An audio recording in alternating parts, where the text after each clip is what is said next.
Hello, so this is going to be a demo on how to make some water. There's several ways to go about doing it, and I'm going to show you the two most basic ways.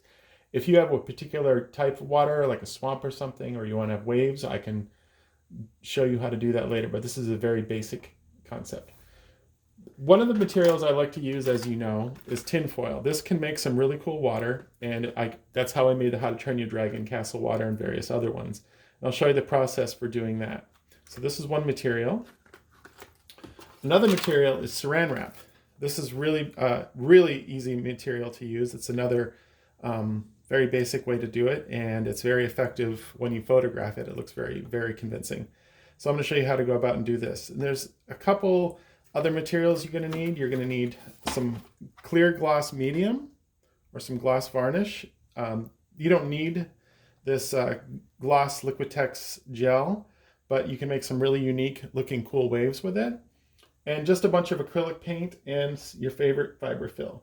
Also, you can also, if you really want basic water, you can paint just the bottom of something like this, and I can talk about this in class. This is just a container from strawberries. So the first thing I'm going to go ahead and do is you're going to use acrylic paint, and you're going to paint some foam core. I've already gone ahead and painted this just for saving time. But when you're painting water, since this is going to be the one with the cellophane over it, you want to paint areas that are going to be a darker color, and as it gets closer to the beach or around an object, grab some of this paint.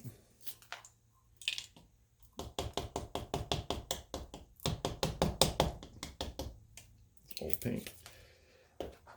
It gets lighter. So for like near a shore, when you're painting water, it's nice to kind of stipple it because it creates some nice like foam looking stuff. And so there's that. So I'm going to blow dry that really quick.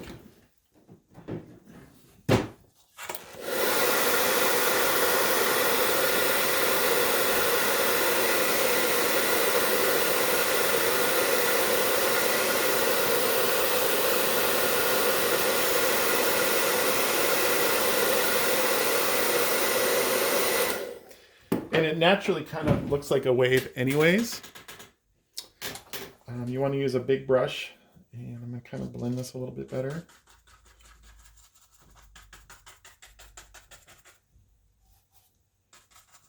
And you can use any color, be green or for a jungle or a swamp. There's a whole bunch of different colors. It's ultimately the color of the water is up to you.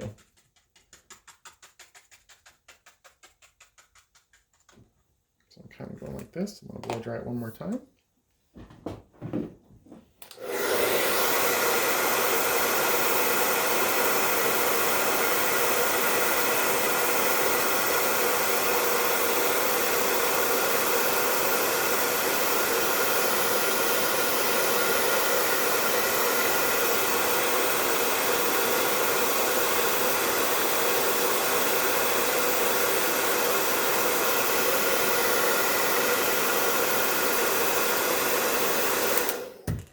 So all you really do at this point is after you paint the under part, you're going to take the saran wrap, which is this plastic material, and you're going to tear off a piece. And I like to use a little bit of the spray glue, which is the Elmer's spray adhesive or any type of fixative. But you could also just brush on a little bit of Elmer's glue, that white glue that I like to use. But what I'm going to do is I'm going to spray this off camera, just so it's got a little bit of a tack. And basically all you do at that point is you just kind of lay this on top.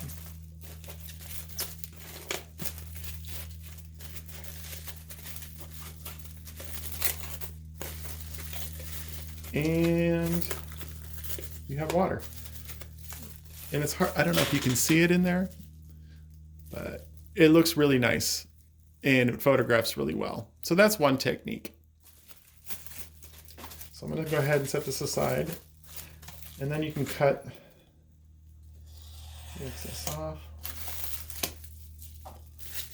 and you can glue it down to get more detail, like so. So there we go. There's that. So I'm going to go ahead and do the aluminum foil technique. And this is a technique I like to use if I want a lot of waves.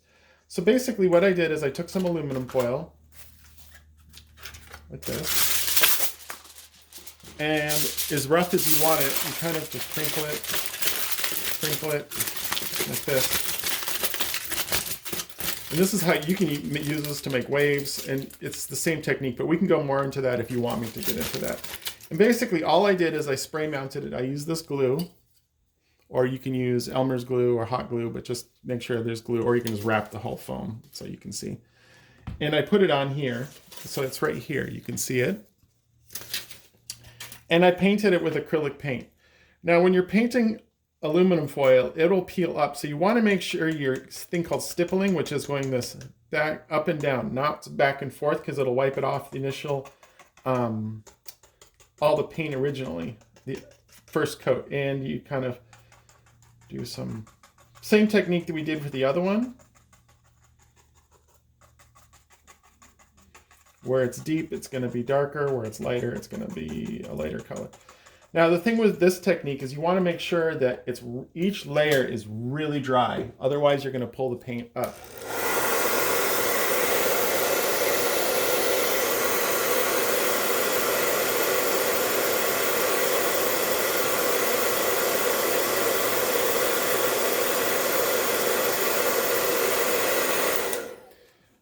So after you do one coat, what you're going to do is you're going to build in layers. And these are like layers in Photoshop. You're going to take your gloss medium,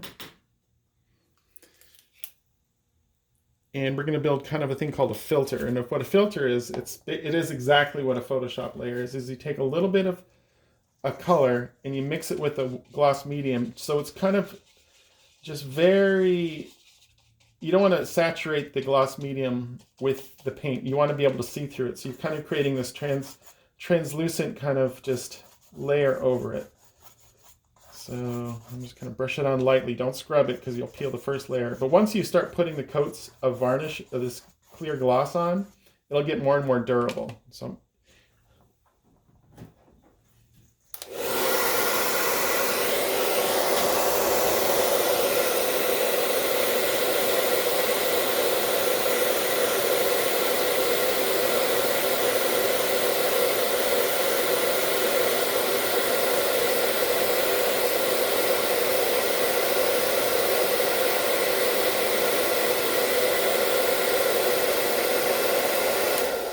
I'm not going to go ahead and do, but you want to do like 5 or 6 coats and mix the color because it looks really cool. Like if you put white in there, you get the foam. So I'm going to put a little bit of that in there.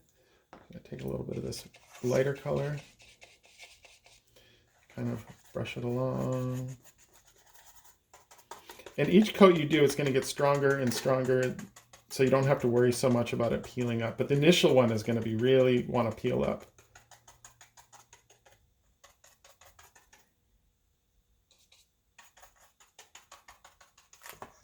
I got a little bit too much blue on there, so I'm going to cut that up. Now you really want to make, like I can't emphasize this enough, you really want to make sure that each layer is very dry.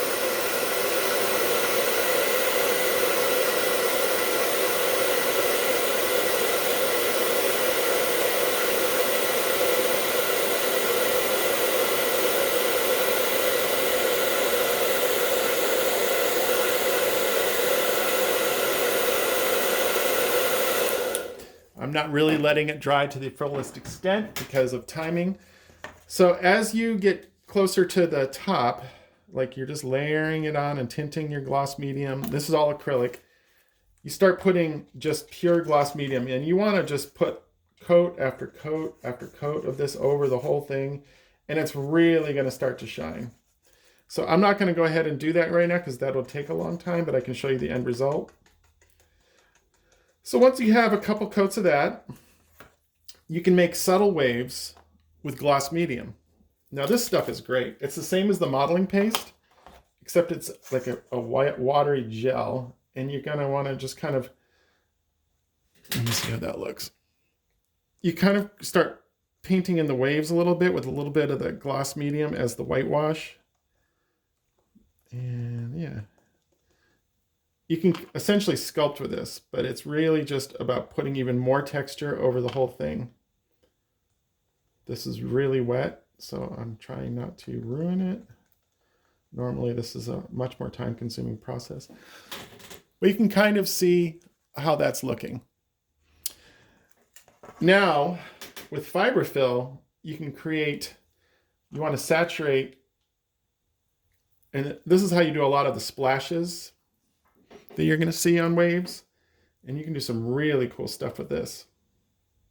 You want to saturate the fiberfill with the gloss medium, and you're going to kind of push it down and kind of sculpt your wave. And this will dry like in a rubbery substance, so you can paint on top of it. Well, once this is all dry, you can kind of see, I don't know if you can see that, it's starting to come up as a wave. See, that's pretty cool. And you can do a lot of really cool stuff with that. So that's the technique like that. Now, another technique you can use, I'm going to put this aside, is just painting the bottom of some clear plastic. And this takes a while to get it up to a level that's saturated, but just kind of slowly build it up. And then you can kind of do the same thing with the gel medium. And that's kind of it. But oh, if you wanted to create a waterfall, let me wipe this off. This material is great. You can get the gloss medium, this gloss medium, and you mix it with a little white, and you just kind of start streaking it down, and you just start layering it up.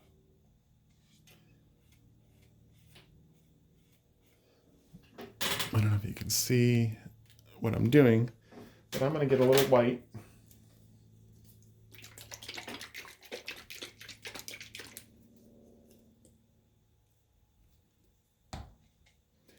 Mix it with the gel medium. And kind of just start streaking it down, doing some squiggly lines. And just start building it up, and it's really going to start to look like a waterfall coming down on that. And it's pretty cool. And then you can put some fiberfill at the bottom to kind of say it's the mist from the waterfall. This is really messy. I apologize.